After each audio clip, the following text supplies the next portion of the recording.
Hey guys, today we're taking a look at the new McFarlane DC Multiverse Nightwing from Nightfall. Let's get a better look at that packaging, shall we? So here we are, up close and personal with the packaging here. We of course have the contents of the packaging inside there. We of course have the DC Multiverse logo right on full display with the Nightwing nameplate right there. You have the Nightwing nameplate again on the side. You have the DC Multiverse logo up at the top right there. On the bottom, you have an ad for the DC Universe Infinite app, which has a QR code which you can scan to probably read the first issue of, I think it's a 6-issue mini of Nightwing before he got his first series where he debuted in the iconic blue and black outfit. On the back, you of course have this panel from issue 1 of the 6-issue mini I referred to earlier, where Nightwing of course dons this outfit. This is his 90s outfit. You of course have Nightwing from Nightfall, which is his most prominent appearance with this outfit here. On the bottom, you of course have the McFarlane Toys social medias. You can of course follow them on Facebook, Twitter, and Instagram.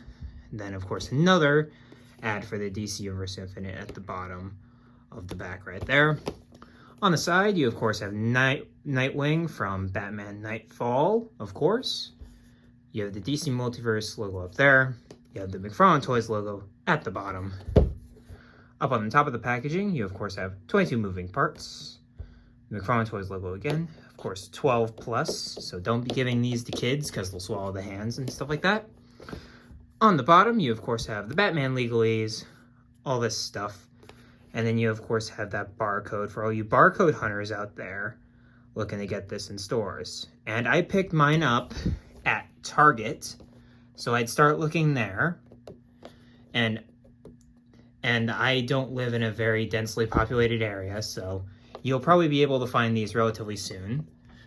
But let's get this dude out of the packaging. And here is Nightfall Nightwing out of the packaging. And of course, before we take a look at the figure, we're of course going to take a look at the extra contents. So up first, we of course have the stand, which has the black DC logo right there, the little peg right there, standard hockey puck stuff. And then we've also have the stylized card, which has this beautiful cover of Nightwing #1 from the 6-issue miniseries. His first, I believe this is the one where he's trying to convince Alfred to come back because Alfred quit after Nightfall. And then it's also, it says it's from Nightfall, but this specific panel I don't believe is actually from Nightfall. And then on the back, it's very much a standard bio of Nightwing, which is fairly accurate to his character, but to set the scene for you for this specific figure. So we all know how Nightwing became Nightwing, you know, he initially debuted with this popped collar kind of thing, kind of resembling this. It was very much the blue of his boots. Like, that was the kind of blue he had, very sky blue, very much like classic Superman. And then for the 90s, when comics started to get a lot darker, they went for a more era-appropriate piece. So they went really 90s with it, gave him all this yellow and blue here, and then also gave him a mullet, which you can clearly see going on right now. So this is his second design before he gets his iconic design, which is the black bodysuit with the blue bird on it, which is my preferred Nightwing. It's my favorite Nightwing, even though I do have a special part for how cringy the hair can be when it's not in a nice ponytail like that. I dubbed this suit Mullet Wing, which I think is a nice apt description of this Nightwing suit. So that's a bit of information on this specific design, and it wasn't used for that long. It was only used for the 90s. I believe when Nightwing got his first series, and I think it's 2000, with Denny O'Neil, in the first issue, he debuts wearing the classic blue and black. So, not used that long, but still very memorable in the history of Nightwing. But he comes with multiple hands. He comes with two-fisted hands. The other one I have on the actual figure on his left hand, but standard fist. Nice blue paint applied there. Then he also comes with two gripping hands, which can fit some Eskrima if you want to combine the eras, because the blue and black was also the first edition of that had the Nightwing's famous Eskrima sticks. So you could kind of combine the eras with there and have the Eskrima sticks with this suit, which wasn't really a thing. Nightwing was very much just a vigilante, a Batman version, a grown-up Robin that was just wandering around, didn't really have like, he's kind of like how Red Hood is a lot of the time, where Red Hood doesn't really have a title. He's very much just around. He's very much like, he was very much back in the day how like Tim Drake was, where Tim Drake only pops up in like Batman events. And then he has this open palm hand, which is nice. It's very well sculpted, even though it does look actually a little big on the figure, which I might put it onto him. But you can also see some of the fabric wrinkles, which are kind of nice to see that, and not to see that it's straight up just a hand with sculpted fingernails painted blue. And then he also comes with probably the first time this hand's ever been printed, which is a hand where he has one of his wingdings. And wingdings are Nightwing's projectiles, like birdarangs or batarangs. His are called wingdings. Get it, Nightwing? But yeah, they're this small little disc, and I just came to the comparison that, you know, when Teen Titans Robin throws his projectiles, he has birdarangs and then he has these little discs. I think those are supposed to be an homage to wingdings. Because, of course, Nightwing, he ends up becoming Nightwing in the show, at least in an alternate future. He doesn't become Nightwing in the actual show. But he is seen using wingdings, so I think that's a tribute to that. But overall, with the figure, he's a mixed bag. He is on the Booster Gold Blue Beetle body, so there is that. So it's fair. So we know kind of this buck already. We know what we're going to get. The head, I think, is relatively nicely painted, besides a little bit of skin tone on the mask on each side of the mask, which that kind of sucks. Then on the back, you have, of course, his gorgeous mullet with nice applied black hair. No blue highlights, surprisingly. I was very surprised when I saw that there were no blue highlights. And then probably my worst part about this figure is actually the application of the yellow stripes. It's very painted on in certain spaces like the shoulders. It doesn't look that great. It kind of like right there, it kind of the paint kind of suffers. And you just see, and right here, here's some miscoloration right there. So it's not the best paint job on the planet. However, it does work. And my big thing with Nightwing, and what I love about Nightwing figures that do this, is that I love to connect the actual stripe all the way around. And you cannot do that with this figure, which makes it already kind of an L for me, even though the mullet is iconic and I love the mullet. But with the belt, you can tell it's a new belt, and the belt looks very nice, lots of pouches, and of course you have the 90s Nightwing logo right there, which looks very nice. And then more caked on boots, but you can still obviously see the sculpting for Blue Beetle's boots right there. They just painted over it, which is kind of an L in that department. They're trying to make the buck work, and also, again, some more paint chipping on there. So again, not the best coat of paint on the planet there. Another paint scuff. A lot of scuffs on this figure, I noticed. There's a few others. A lot of scuffs. But since this is the Booster Gold Blue Beetle body, it has the same articulation as all the Multiverse figs, but we're going to go through it because you never know when it's going to be someone's first review. So he, of course, looks down. He looks up. Turns all the way around. Head pivot. Double ball peg. Standard double ball peg stuff right there. Very nice range of motion in the head. He has the armpit joints, which move like so. Very nice.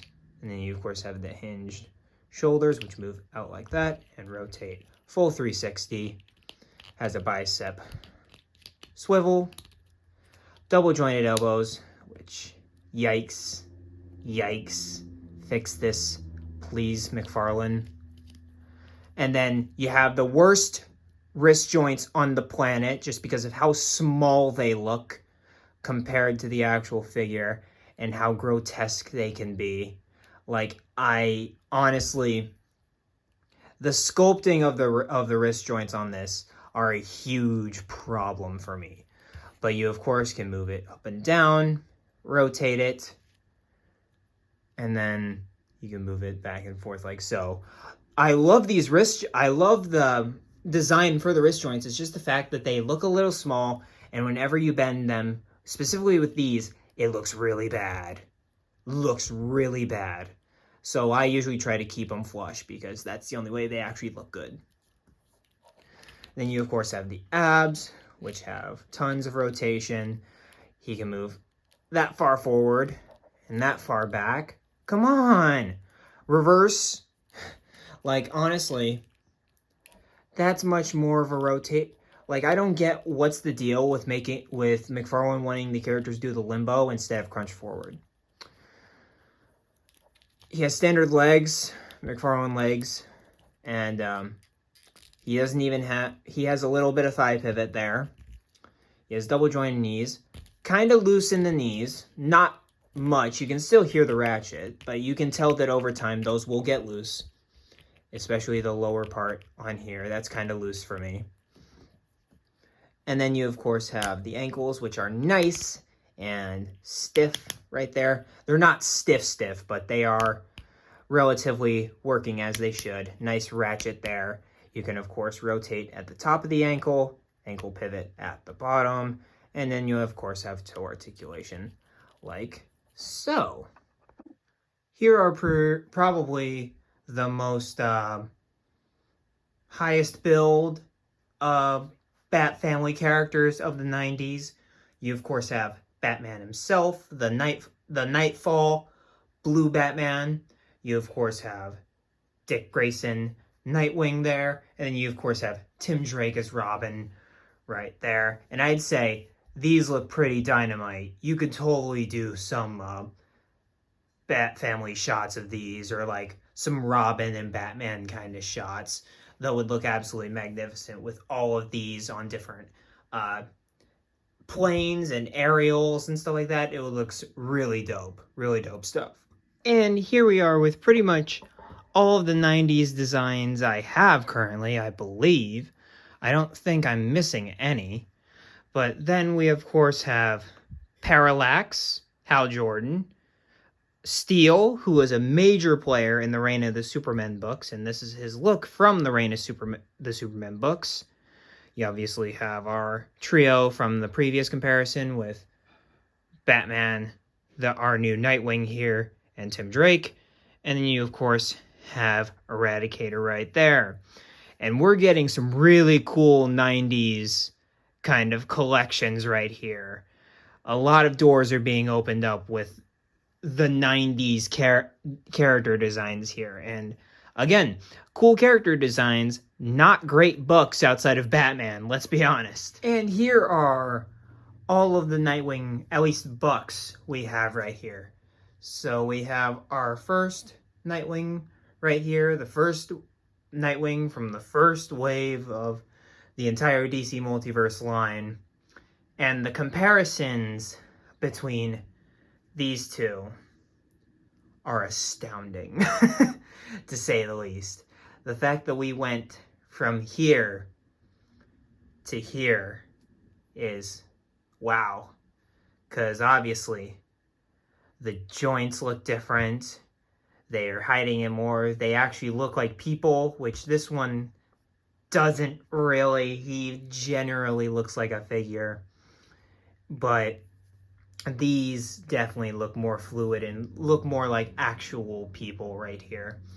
And then you have the Titans wave, which is famous for not having his Eskrima sticks, which I fixed by getting MRG Toys, a 3D printer guy online, very famous for what he did with the accessories for the Suicide Squad wave. He printed some hands and some Eskrima sticks, so I picked those up, and the link to those will be in the comments down below.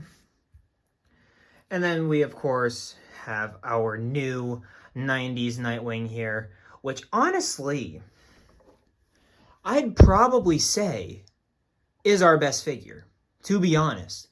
Because while I do give it shit for its lack of paint and stuff like that, I do generally think Nightwing is the perfect character to put on this buck.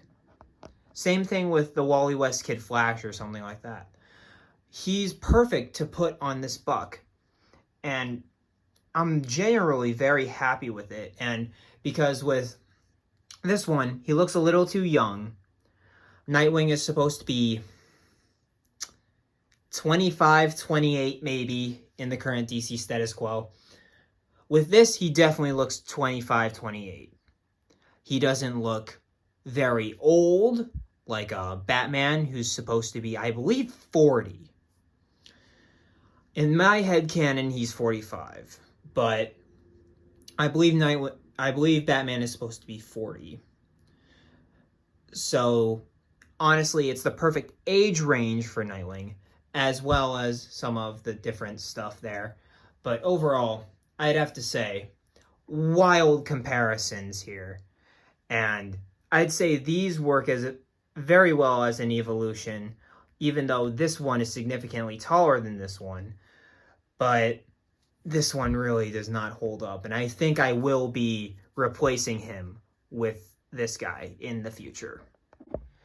And that's pretty much it for this video here. We're kind of winding down here, but overall, I think he's a really solid figure. He has the right build and height. He looks 28, which is my headcanon for Nightwing's age, because I know he's older than 25, but he's not 30. So 28, I think, is probably the right age for Nightwing there. He's still in his prime, but not, again, considered middle-aged. But it doesn't come without his lack of problems. You, of course, have the paint scuffs, which is probably the worst figure I've actually gotten from McFarlane in terms of paint, if you want me to be real with you. I don't think I've had a lot of paint scuffs on my figures. So this is a relatively new experience in that area.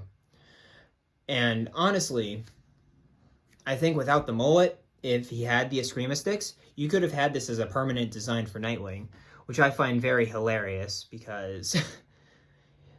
Yeah, I love this design, though. I've really embraced the cheese of the 90s Nightwing design. But overall, I think it's a solid figure, but reuse, so it automatically comes at a disadvantage for me. I hate reuses.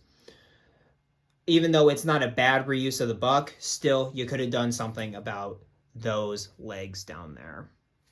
So overall, I give this figure a solid 7.5, which is higher than what I gave the Titans Nightwing, which is also a reuse of the John Kent Superboy buck, which I did not buy, but I did see that it is a reuse. Same with the Beast Boy and Impulse figures. Those are all John Kent bucks, and you can obviously tell. But that's pretty much it, guys. He's, what would I recommend him for? If you like the 90s era designs, I'd pick him up instantly. He is a 90s character. If you like Nightwing in general, pick him up. If you want a really weird design to go with your Teen Titans, again, pick him up. Like, Nightwing is a very versatile character. So there's a lot of reasons why you'd pick him up, unironically. But if you don't like 90s cheese, this is probably an instant pass for you. But alright guys, that'll pretty much do it for this review. Of course, like, comment, subscribe. Tell me what you think about this figure in the comments down below. And as always, keep collecting and treat everybody with an ounce of respect. And I will catch you guys in the next video. Peace.